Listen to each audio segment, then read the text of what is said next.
ኣብ ልዕሊ ትግራይ ናይ ህጹጽ እዋን ኣዋጅ እቶ ክእወጀለዎ ዝብል ቅድመ ኩነት ዘልዕለ ዜና ኣብ ፈላማይ ክነስምዕ ኢና። መንግስቲ ኢትዮጵያ ኣብ ልዕሊ ዓለም ለኻዊ ወከልቲ ዜና ሮይተርስ ናይ ስራሕ ቀይዲ ኣንቢሮሎ ጋዜጠኛታት እውን መሰል ስርሖም ተነጢቖም ኣለዉ። እዚ ቅድሚ መዓልትታት ሰራዊት ቅልጡፍ ሓገዝ ሱዳን ማለት እውን ጀነራል ሐመቲ ዝምርሑ ኣብ ኢትዮጵያ ዝዕለምሉ ካምፒ ድሕሪ ምቀልሑ ሮይተርስ እዚ ስጉምቲ እዚ ካብ መንግስቲ ኢትዮጵያ ተወሲዱ ዘሎ ሁማን ራይትስ ዋች እውን ብዋናነት ኣብ ትግራይ ዘድህበም ሓደ ዝርዝር ሪፖርት መግለጺ እውን ኣውፅኡ ኣሎ። ንምዃኑ እዚ ሪፖርት እዚ እንታይ ይብል ጻኒሕትኩም ምሳና ክኾን ከሎ ክትሰምዕዎ ኢኹም። ድሕሪ 15 ዓመታት ዕፅዋ ተኸፊቶሎ ዶብ ዳግም ተኸፊቶሎ ዝርዝር ሒዝና ኣለና። ኣሜሪካ ሓድሽ ጂኦፖለቲካዊ ግዜ ይመጽኡ ዘሎ ሃገራት ኣውሮጳ ተጠንቀቓ ኣይ ከም ቀደምን ክትብል ብጉዳይ ወጻኢ ኣቢላ ዘውፅኦቶ መግለጺ ስዒቡ እቲ ብሕጊ ዝተመስረተ ስርዓት ዓለም ኣብቂዕሎ ክብል ድማ ቻንስለር ጀርመን ፍሬድሪሽ ሜርስ ንኣውሮጳ ናይ መጠንቀቕታ ደወል እውን ወሲኹሎ ኣሎ። ንምዃኑ እዚ ኩነታት ዓለም ናበይ ናበይ ዘብል ዘሎ ኣውሮጳን ኣሜሪካን ዝነበረን ርክብ ከመይ እቲ ኩነታት ዝብል እውን ካልእ ሓድሽ ትንታነ ፖለቲካን ካልኦት ጉዳያት እውን ሒዝና ኣለና። ሰላምታና ይረሳዕናን ሰላምታና በብዘለኹም ይብጻሕኩም። ዜናታት ለካቲት 6 2018 ዓመተ ምህረት ሒዝና መጺና ኣለና። ሰናይ ምክትታል።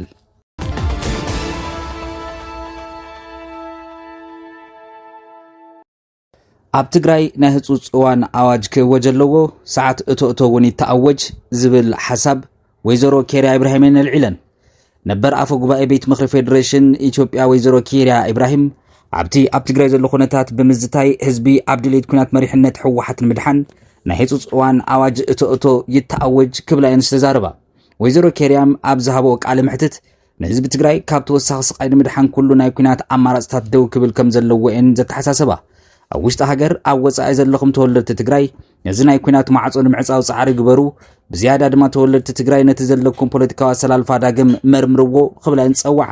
ወይዘሮ ኬርያ ምስ ወጋሕታ ኣብ ዝገበሮ ጻንሒት ተወለድቲ ትግራይ ኣሰላልፋና ክነስተኻኸል ኣለና፣ ምስ ፌደራል መንግስቲ ብምዃን ህዝብና ካብቲ ዝርከበሉ ከቢድ ጸገም ክንገላግሎ ኣለና፣ መንግስቲ ፌደራል ክመልሶም ዝኽእል ሕቶታት ክምልስ ከም ዝግባእ ብምጥቃስ ህዝቢ ነዚ ክንገብር ንመንግስቲ ክቃወም ዘይኮነስ ድጋፉ ክህብ ከም ዝግባእ እውን ገሊጸን። ህዝቢ ትግራይ ምስ ሃገሩ ናይ ምውጋእ ታሪክ ከም ዘይብሉ ዝገለጸ ወይዘሮ ኬርያ ሕዚ ዝረአ ዘሎ ናይ ኩናት ከበሮ ብጉጅለ ሕወሓት ዝውላዕ ዘሎ እዩ ክብላ እየን ቃል በቃል ዝተዛረባ። ህዝቢ ትግራይ ሃገሩ ዝፈቱ ህዝቢ እዩ፣ ምስ ሃገሩ ዝጋራጨወሉ ኩነታት የለን፣ ስለዚ ምስ ፌደራል መንግስቲ ኮይኑ ሃገሩ ክሕሉ ኣለዎ ኢለን ኣለዋ። እታ ነበር ኣፈ ጉባኤ ትግራይ ዳግም ናብ ኩናት ሜዳ ንኸይተኣቱ መጠንቀቕታ እየን ዘስምዓ። ኣብዚ ዘረባ ወይዘሮ ኬርያ ኢብራሂም ምስ ፌደራል መንግስቲ ኮይና ክንድግፈለና ዝበልኦ እንታይ ዓይነት ደገፍ ብኸመይ መንገዲ ዝብል ግልጽ ዝገበራ ኣይኮናን። ኣዋጅ እቶ ዝእወጅ ንምንታይ እዩ ብዝርዝር ዘይተፈለጠን ብዙሓት ዘዘራርብ ዘሎ ኩነታት እውን ገይርዎ ኣሎ።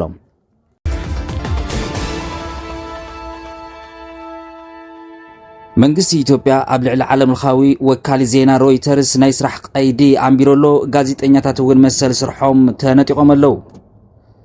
መንግስቲ ኢትዮጵያ ኣብ ልዕሊ እቲ ጽልዋ ዘለዎ ዓለም ለኻዊ ወካሊ ዜና ሮይተርስ ተሪር ስጉምቲ ብምውሳድ ንጋዜጠኛታቱ ኣብቲ ሃገር ናይ ምስራሕ መሰልኩም የብልኩምን ክብል እቲ ፍቓድ ነጢቕዎም ኣሎ።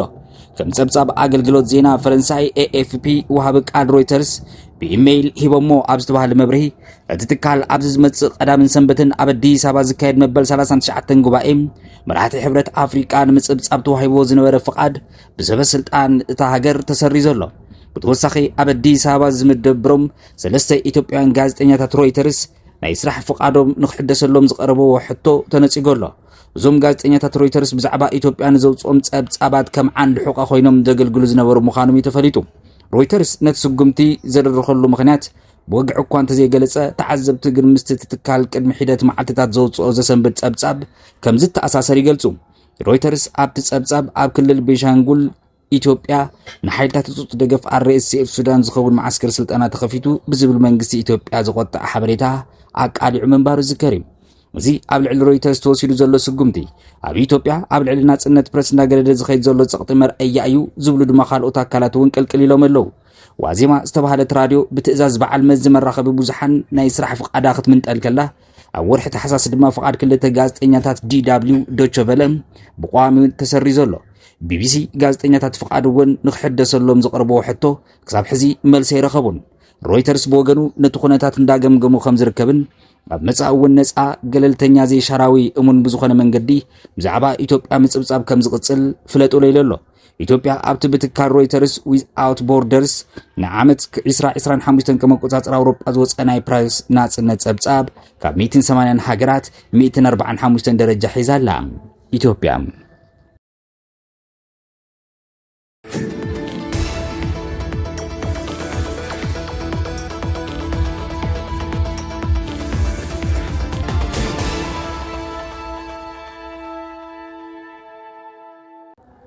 بفلي ቆላሕታ ሂቡ ብዛዕባ ትግራይ ሪፖርት ዘውፅአ HRW Human Rights Watch መራሕቲ ሕብረት ኣፍሪቃ ብዛዕባ እቲ ኣብ ኢትዮጵያ ዘሎ ቅልውላው ሰብኣዊ መሰላት ብስቕታ ኣይትሕለፍዎ ዓብዪ ነገር እዩ ክብል ተሓሳሲቡ ኣሎ።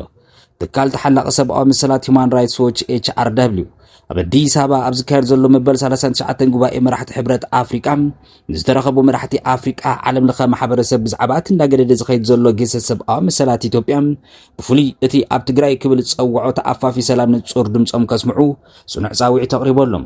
እቲ ትካል ኣብ ዘውፅኦ መግለጺ ኣብ መወዳእታ ወርሒ ጥሪ ኣብ መንጎ ሰራዊት ምክልኻል ኢትዮጵያን ሰራዊት ትግራይን ኣብ ማእኸላይን ደቡባውን ትግራይን ዳግም ዝተወልዐ ኩናት ንኣማኢት ኣሽሓት ዜጋታት ንመበል ካልኣይ ግዜ ንምን ዝምባል ከምኡውን ሕልፈተ ቃሊዑ ክብል ዘገንዘበ ክኾን ከሎ እዚ ድማ ነቲ ልዑል ኮሚሽነር ሰብኣዊ መሰላት ውድብ ሕብራት ሃገራት ቮልከር ቱርክ ዝተባሃለ ኩነታት ሰብኣዊ መሰላት እቲ ዞባ ኣብ ዝለዓለ ስጋኣት ወዲቑ ኣሎ ኢሉዎ ዝሃቦ መጠንቀቕታ እውን ዘረጋግጽ እዩ። ቱርክ ወሲኾም እቶም ዝፍጸሙ ዘለዉ ከበድቲ ግሰት ብነፃ ኣካል ብቕልጡፍ ክምርመሩ ከም ዝግባእ እውን ብምትሕስሳብ HRW ብተወሳኺ ኣብ ክልል ኣምሓራ ዝቕጽል ዘሎ ጎንፂ መንግስቲ ኢትዮጵያ ንጎረቤት ሃገር ኤርትራ ንዕጡቃት ሓይልታት ፋኖ ትድግፈላ ብምባል ዘቐረበላ ክስን ንዞባዊ ሰላም ዓብዪ ስጋኣት ምዃኑ ብገሊጹ ኣሎ። መራሕቲ ሕብረት ኣፍሪቃ ንመንግስቲ ኢትዮጵያ ንኸየቕጥዑ ካብ ዝብል ስጋኣት ወፂኦም ካብዚ ጉባኤ ንድሕነት ዜጋታት ዕማም ምክልኻል ሰብኣዊ መሰላት ቀዳምነት ክህቡ ሁማን ራይትስ ዎች ተላብዩ ኣሎ።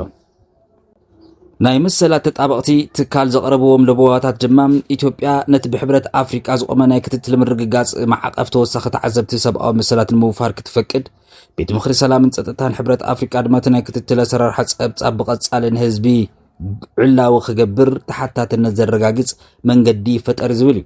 ብተደጋጋሚ ኣብ ክልተ ሰለስተ ዓንቀጻት ሁማን ራይትስ ዎች ሹም ትግራይ ዝተገለጸ ክኾን ከሎ ኩናት ዝብሉ ቃላት እውን ብተደጋጋሚ ብምግላጽ መንግስቲ ኢትዮጵያን ሓይልታት ትግራይን ሰላም ንምውራድ ክንዲ ዝከኣሎም ይጻዕሩ። እዚ ጻዕሪ እዚ ንኽሳኻዕ ድማ መራሕቲ ኣፍሪቃ በዲስ ኣበባ ተኣኪብኩም ዘለኹም እዚ ኩነታት እዚ ብኣግባቡ ተመልከትዎ ክብል ኣተሓሳሲቡ ኣሎ። ሁማን ራይትስ ዎች HRW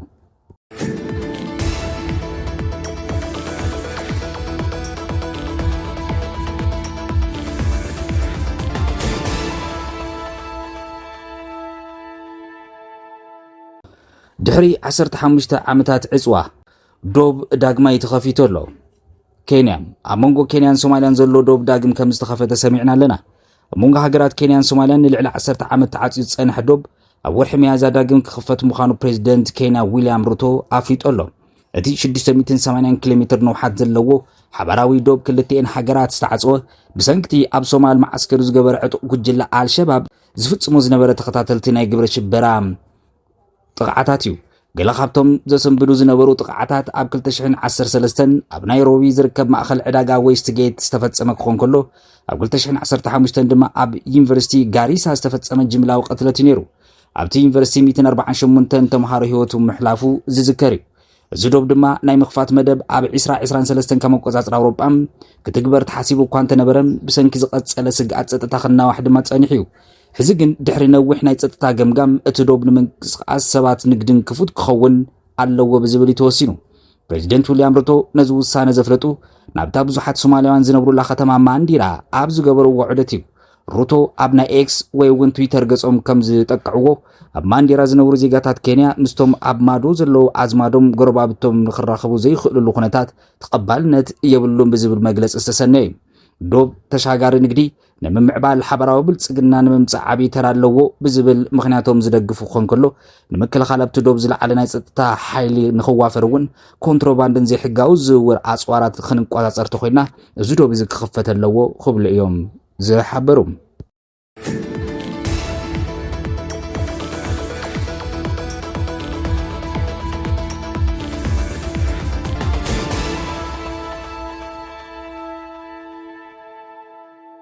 ማርኮ ሩቢዮ ኣብ ሙኒክ ሓድሽ ጂኦፖለቲካዊ ግዜ በጽዩ ንኣውሮፓውያን ዝተሓላለፈ ተሪር መጠንቀቕታ ማርኮ ሩቢዮ ሚኒስትር ጉዳያት ወጻኢ ኣሜሪካ እዮም ሓድሽ ጂኦፖለቲካዊ ግዜ መጽዩ ንኣውሮፓውያን ድማ ክብልኦም መጠንቀቕታ ዘስምዑ ሚኒስትር ጉዳያት ወጻኢ ኣሜሪካ ማርኮ ሩቢዮ ኣብቲ ዓብዪ ዞባዊ ስግኣት ዘተይሉ ጉባኤ ጸጥታ ሙኒክ ሴኩሪቲ ኮንፈረንስ ኣብ ዝተባሃለ ንምስታፍ ናብ ጀርመን ኣትዮም ኣለዉ ሩቢዮ ኣብዚ ጉባኤ እዚ ዓለም ናብ ሓድሽ ምዕራፍ ትሰጋገር ምህላዋ ብምጥቃስ ንመሻርክቲ ኣሜሪካ ዝኾነ ሃገራት ኣውሮጳ ናይ መጠንቀቕታ መልእኽቲ እዮም ኣመሓላሊፎም እዚ ጉባኤ እዚ ፍሉይ ዝገብሮ ፕሬዚደንት ዶናልድ ትራምፕ ንግሪንላንድ መሬት ዴንማርክ ናብ ኣሜሪካ ንምጥቕላል ዘለዎ ድሌት ብምግላጽ ንላዕላውነት ዴንማርክ ኣብ ሓደጋ ካብ ዝወድቀሉ እዋን ናብዚ ኣሜሪካ ኣብ ዓብዪ ዓለም ለኻዊ መድረኽ ትሳተፈሉ ዘላ ቀዳማይ እዋን ብምዃኑ እዩ እዚ ድማ ኣብ መንጎ ዋሽንግተንን ኣውሮጳን ሓድሽ ዘይምትእምማን ድባብ ፈጢሮሎ ብዝብል እዩ ጽብጸብ ዘሎ ሩቢዮ ግዙዑ ቅድሚ ምጅማሩ ምስ ጋዜጠኛታት ኣብ ዝገበሮ ጻንሒት